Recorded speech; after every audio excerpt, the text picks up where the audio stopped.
goal is not to find just a client. Our goal is to find the right client that can grow with us. Let's get started. Clocking in. Hello everyone, this is Mitch and this is Chris, and welcome back again to our YouTube channel. dapat to Amazon real quick. So number one of the 3 truths that every beginner or aspiring Amazon VA should know before you apply on different Amazon VA job posting. Number 1, Getting the job is hard, but keeping the client is harder. So, legit yun. Like, dun muna tayo sa getting the job.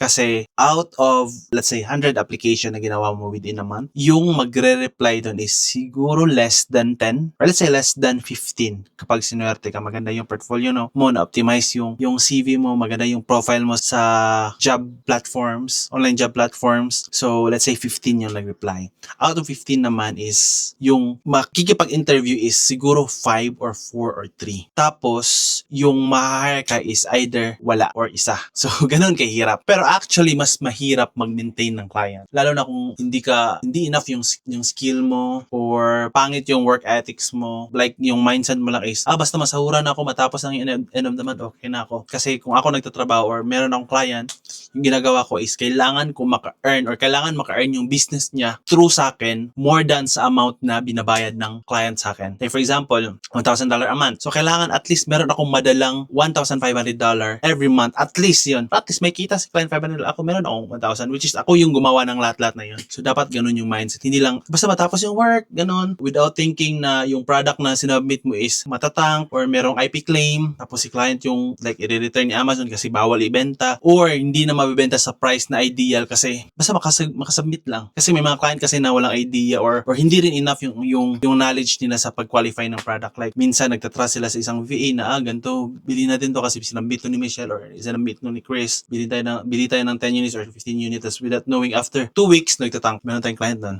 Inahire kami dalawa tapos siguro mga 3 months lang. Tapos mostly, hindi naman mostly, madami sa mga products niya is nagstay lang sa inventory. Beauty products. Mga beauty products yun. Yung uso pa yung beauty products, hindi pa gated sa Amazon US beauty products. So kasi yun yung madali source eh. Yun yung mali ng pagiging ng mga VA. Kung saan madali, doon tayo pumapasok. Kasi pag madali yung paghanap mo or madali mo nahanap yung product, it means madali din mahanap ng ibang VAs. So eventually, i-submit nila yun sa client nila and eventually merong price war na mangyayari. Like babagsak yung price, tataas yung number of sellers. So it means mapipilitan si client na ibenta lower than sa competitors nila, at least makakuha lang ng break-even or at least makaalis lang sa listing. So doon natatalo si client. Kasi imagine, meron siyang expenses sa tools, meron subscription sa tools, bayad niya sa VA, lahat, tapos time niya, so malulugi siya. So ayun. So ganun kahirap i-keep ang client. Kasi in my experience, 4 years or 5 years, I think, usually pag Amazon product research, yung task mo is, yung client nagsistay 3 to 5 months in average. Most of the client, pero merong mga client na nagsistay kung magaling ka mag-research. Yun. So ulitin ko lang, I would like to put an emphasis on this one. Getting an Amazon VA job is hard. That's legit. Like it would really take you 100, depende sa'yo kung gaano ka, kumbaga, kasipag mag-send ng application. Again, getting this client, especially premium clients, they're really hard to get, okay? But keeping these clients is the hardest part of being an Amazon VA, okay? So, actually, maraming client na nasa mga iba't ibang platforms. But the thing is, may mga scammers, may mga low ballers. Of course, yung gustong-gusto natin, yung mga premium na clients. You can get any of those. Okay? Lead collectors, pwedeng-pwede isa sa mga yon may encounter mo talaga. And if ever, napakaswerte mo, nakakuha ka ng premium na client because you fake it till you make it.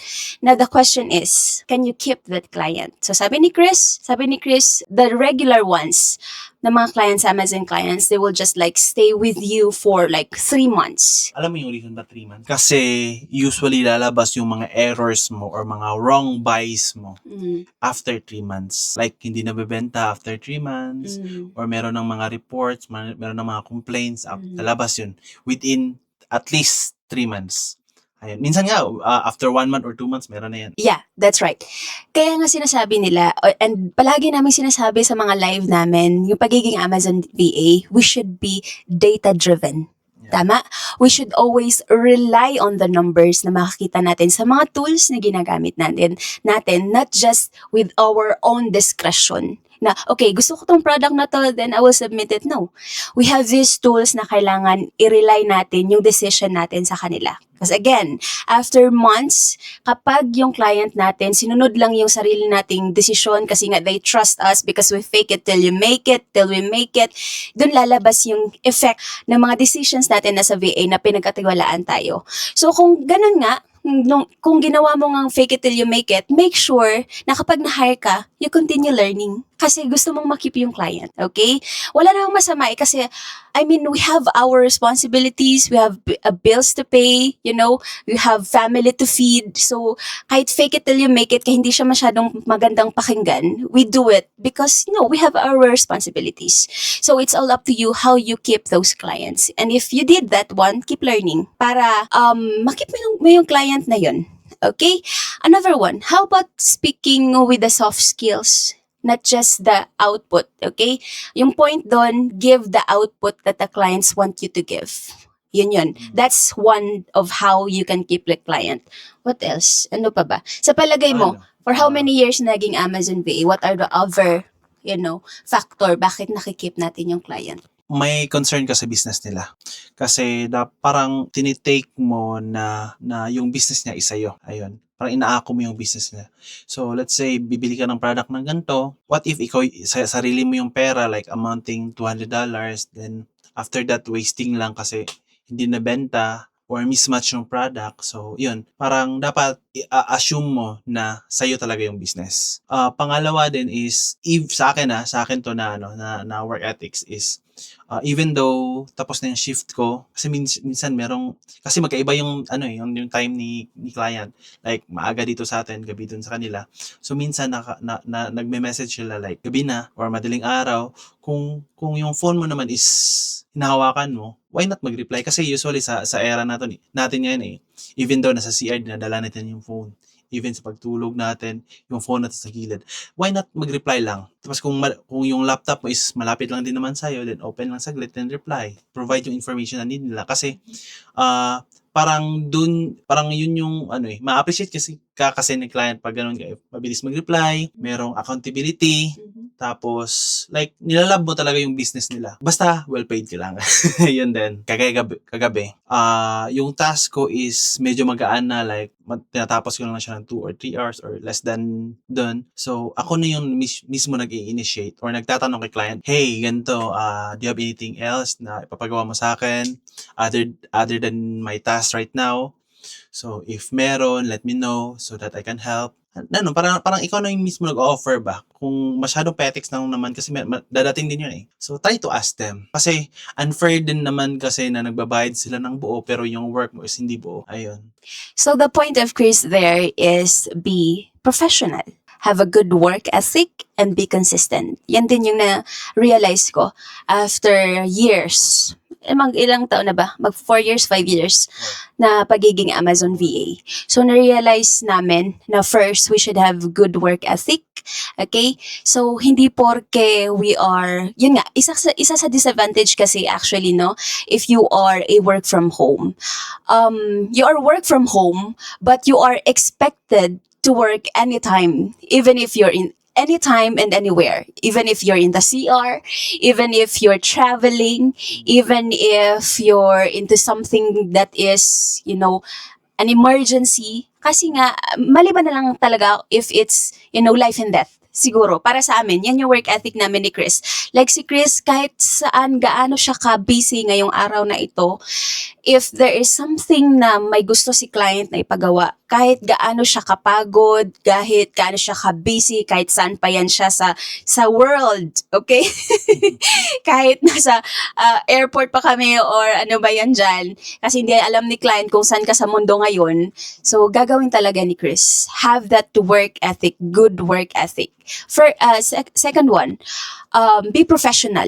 Professional in a way na yung trust ni client, yung respect ni client is kahit na VA ka lang niya, nandun, So be professional the way you talk to them, the way you present something or do something. Yun, be professional.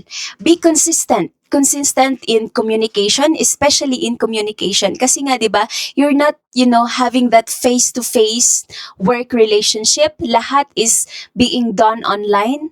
So have that communication talaga. Be proactive.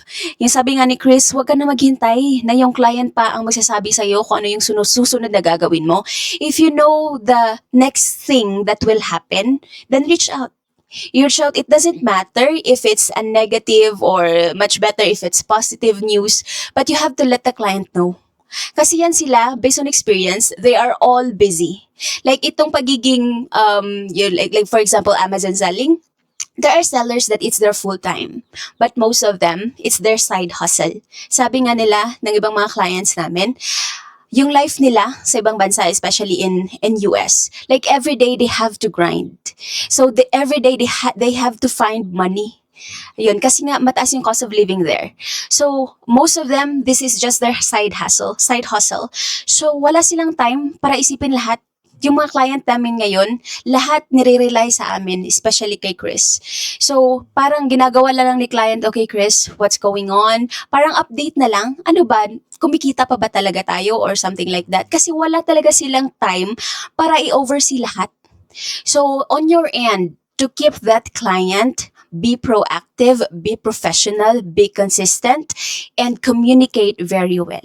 Yun yung na-realize ko. Chat si client, huwag mo nang hintayin na meron pang kasunod yan na chat. Kasi that's a red flag for them already. Actually, merong iba, possible may ibang VA or tenured VA na makapanood nito is, meron silang, disagree sila sa ganitong, way namin.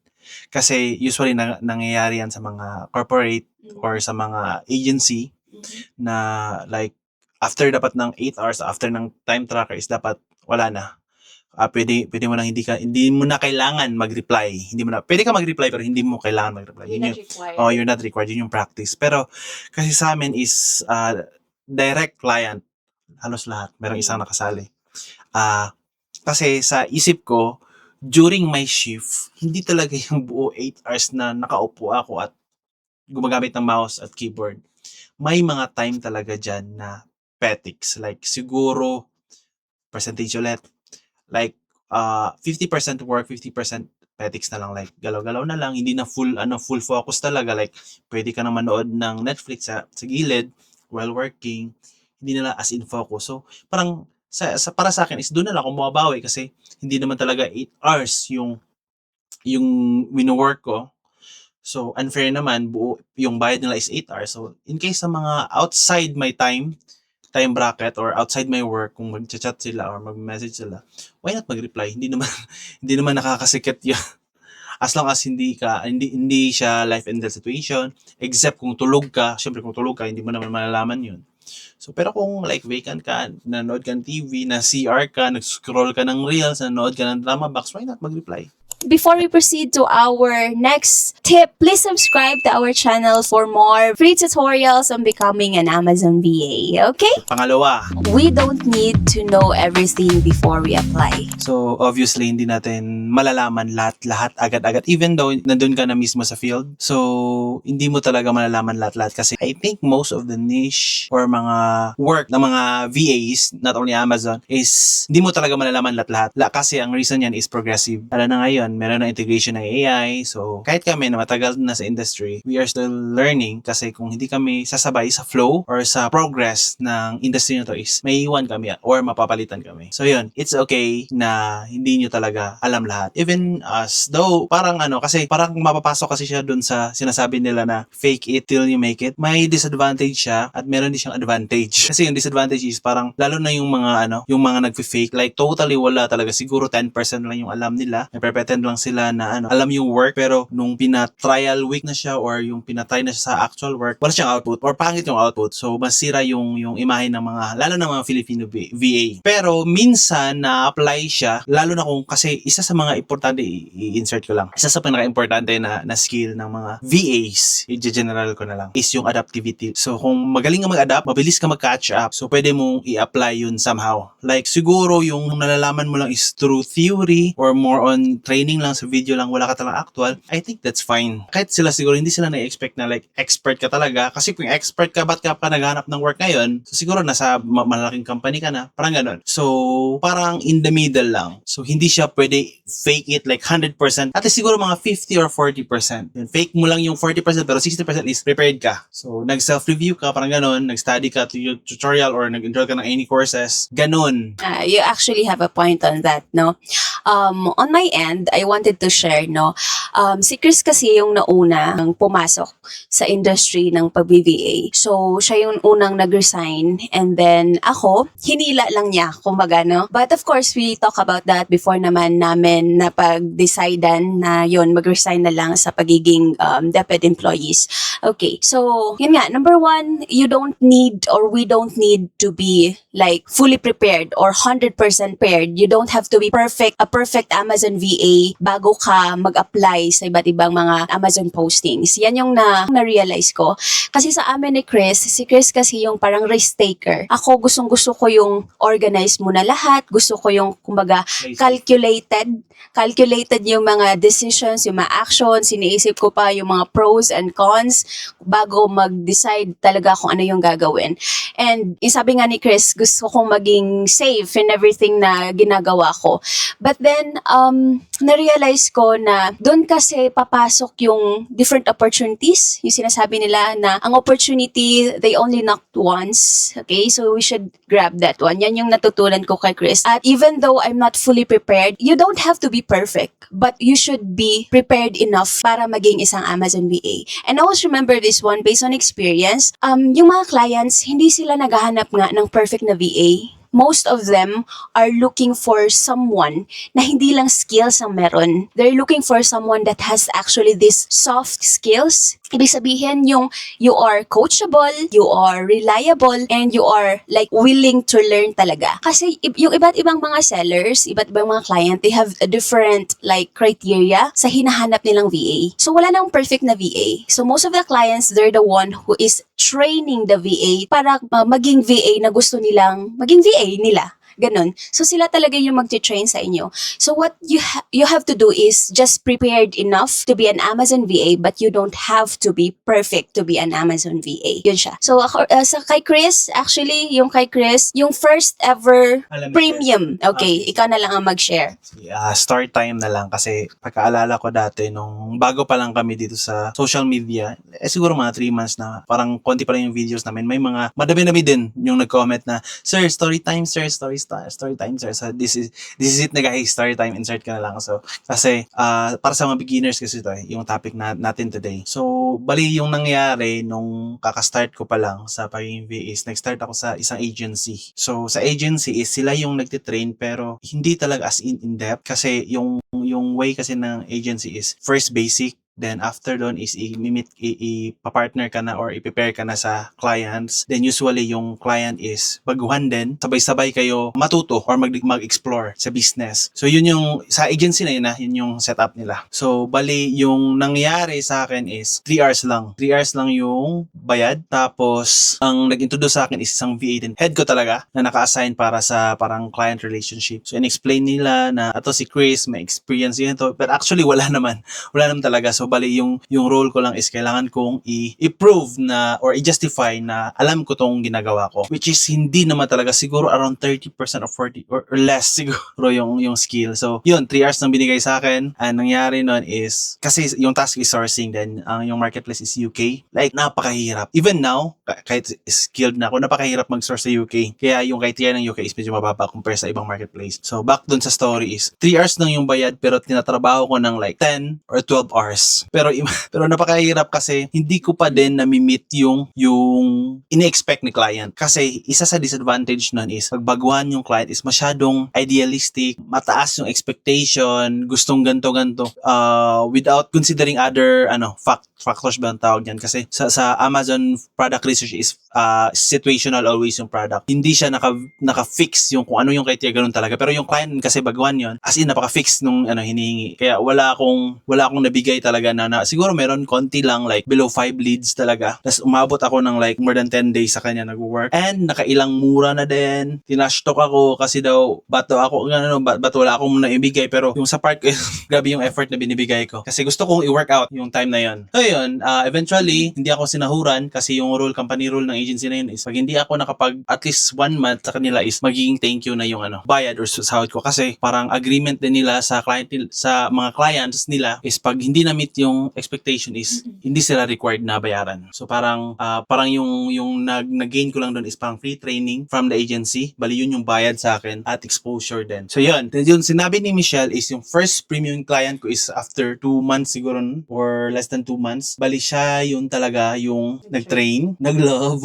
Until ngayon. Until ngayon, Client ko pa din. So like siya talaga yung nag-mold sa lahat-lahat. Paano mag-qualify, ano yung mga situational na mga scenario sa isang product na pwede din pala ibenta pero usually sa mata ng ibang mga sellers hindi iniiwasan. Parang ganun, like in-depth talaga. So, yun yung story ko. Yun yung sa first year ko. And ako na witness ko talaga yung struggle ni Chris nung nag-uumpisa pa lang siya sa pag-VA. Yun yung gusto kong sabihin kanina na we don't have to find just a client. We should not just find a client. What we need to do is find the right and that one client that will help us grow and that is willing to teach you how to become, that Amazon VA that they wanted you to be and you wanted to be. Yun nga. So you don't have to be perfect, but you have to be prepared enough to be an Amazon VA. And always remember to keep on learning and upskilling. Number 3, your first client may not be your dream client. Your first client will be the one to inspire or maybe the reason bakit kailangan mo matuto pa sa pag-Amazon VA kasi trash talk ka na. Pero that's part of learning process sa pagiging VA. Kasi pwede mo siyang gamitin as a reason but kailangan mo pang mag-strive para ma-prove. Actually, nung magaling na ako sa pagiging VA, Amazon VA, may message siya. Baka kailangan pa niya ng VA pero hindi naman nag-reply. Nag-try lang ako para lang siguro para i-fulfill lang yung gusto ko i-prove sa kanya na kayang-kaya ko yung work. Kaya kong i-grow yung store niya ngayon na. So, yung mga kilala nyo na mga Amazon VAs, okay, na kasi na-inspire tayo na maging isang VA on whatever niche it is. Kasi nakikita natin yung mga success stories nila. Kami ni Chris, I can really say, or I'm confident to say that in our niche, I can consider ourselves as successful. Kasi because of this niche, ang dami naming na-achieve actually, no? It's just that hindi naman kailangan lahat isa publiko, like you don't have to tell everyone of your achievements. But kami, I can really say that we're successful in this niche already. But any VAs na kilala ninyo, before you get inspired with their stories, they've struggled also. They faced challenges also. Yung sinabi ko kanina, on 100 applications na, or kung ilang beses ka nag-apply sa different platforms, online platforms, job platforms na in-applyan mo, ang dami mong may experience, iba't ibang klaseng mga clients ang mamimit mo. First one, scammers. Malay mo yung first client mo, scammer. Okay, ginost ka lang at the end of the day. Nag-collect lang ng leads sa'yo, hindi ka binayaran. Pwede yun. Or naka-encounter ka agad ng client na during the interviews, pinahirapan ka. It is because na-experience talaga namin. And madami din kasi magpapatunay yan. Kami mismo, napatunayan namin yan na nung nag-start din kasi nag-start kami sa agency. And it's really different kapag direct client or even international agencies compared to Filipino agencies. Process ng interviews, application, it's really, it's because ang daming hanash compared sa mga direct clients na, okay, let's do a trial test and that's it. If you pass the trial test, then you're hired. If not, then let's move on. Yes, technical. Direct to the point. Yes. Wala nang ano yung weaknesses, ano yung strength mo, mga ganon-ganon. Ano yung makontribute mo sa company, mga ganon. Wala nang mga ganon. Pero yung question na pag direct client is, what is this tool? How do you use this tool? Can you do it? Okay, you're hired. You're hired.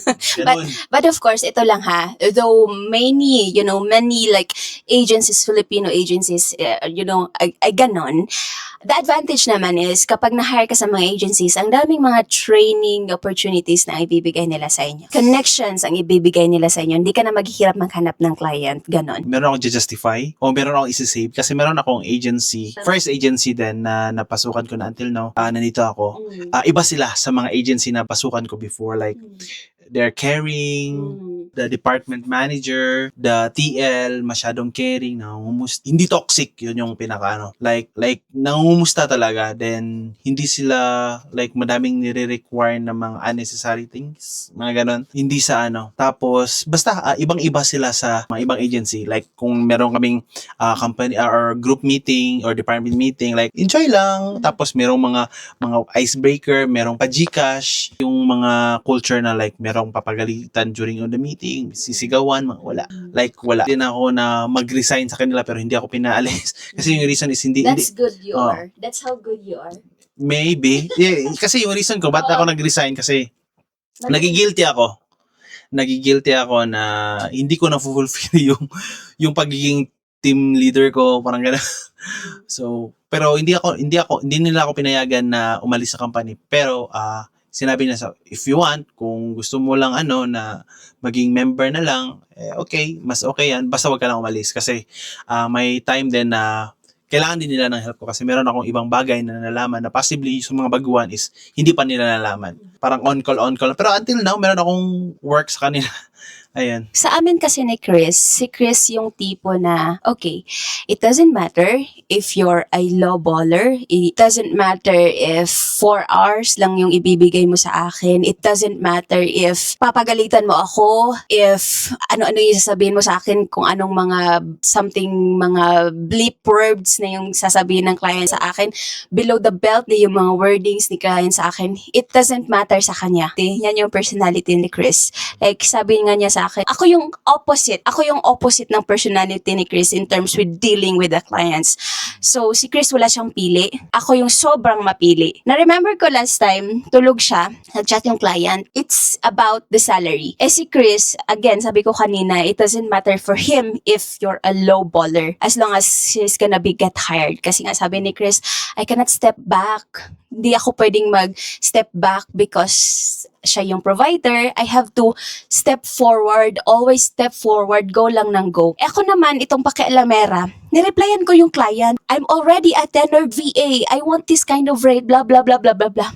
Pagkagising ni Chris, wala na, hindi na siya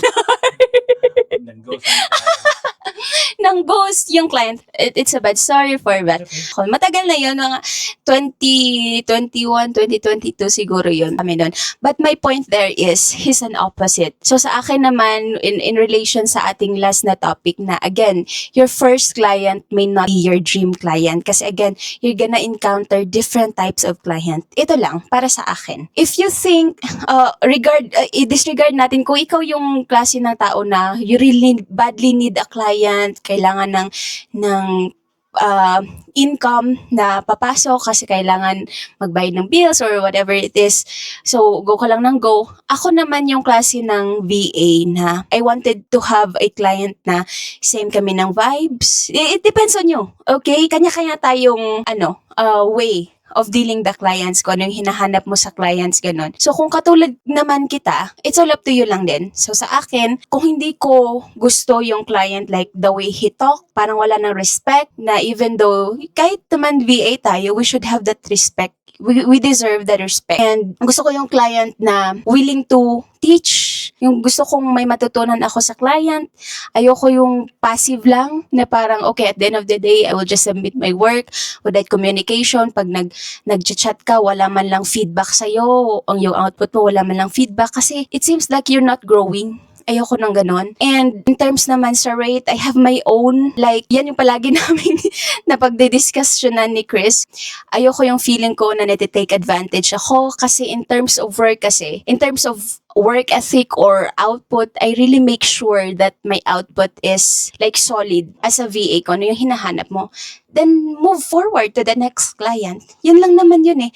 Kasi it's just a matter of time na makikita mo yung right client for you. Okay?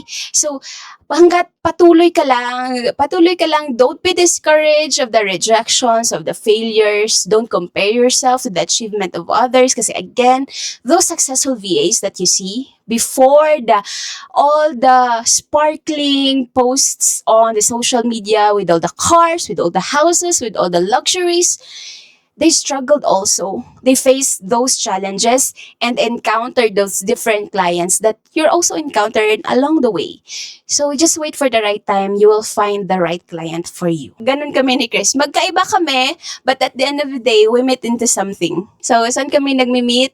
The goal na keeping the clients. Yun yung gusto talaga namin, to have a stable, though sa freelancing, walang stable. Pwedeng pagkabukas, wala na tayong trabaho. Pero saan kami nagmi-meet ni Chris? Nagmi-meet kami sa goal namin na to give our best for the clients and make their business successful and grow. Kasi in relation to that, kapag nag-grow, naging successful yung business, anong mangyayari sa VA? Because you're the way kung bakit naging ganun yung business nila, you will also grow and somehow well compensated. So yun siya.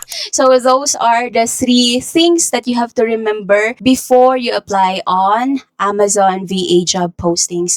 So first one, again, okay, so the first one, Finding the client is hard, but keeping the client is harder. Second one is you don't have to be perfect, but you have to be prepared enough to become an Amazon VA. The last one, remember, your first client may not be your dream or that one client that you're looking for. So those are the 3 things that you have to remember before you apply on different job Amazon posting. advice lang before kami mag-end, di ba? So, guys, sa mga di pa nakapag-start or sa mga nagsa-start na and madaming rejections, please expect kung nakailang reject ka na, mas madami pang dadating. Just don't stop lang talaga. So, mahirap lang siya sa umpisa. Like, first 3 months more, first 5 months more, even first 1 year mo, napakahirap. But once nagiging part ka na ng community or ng industry, madami ka ng connection, madami ka ng friends na mga VA din, madami ka ng previous client na ni-reject ka, hindi ka binayaran, tinashtok ka, or Ginost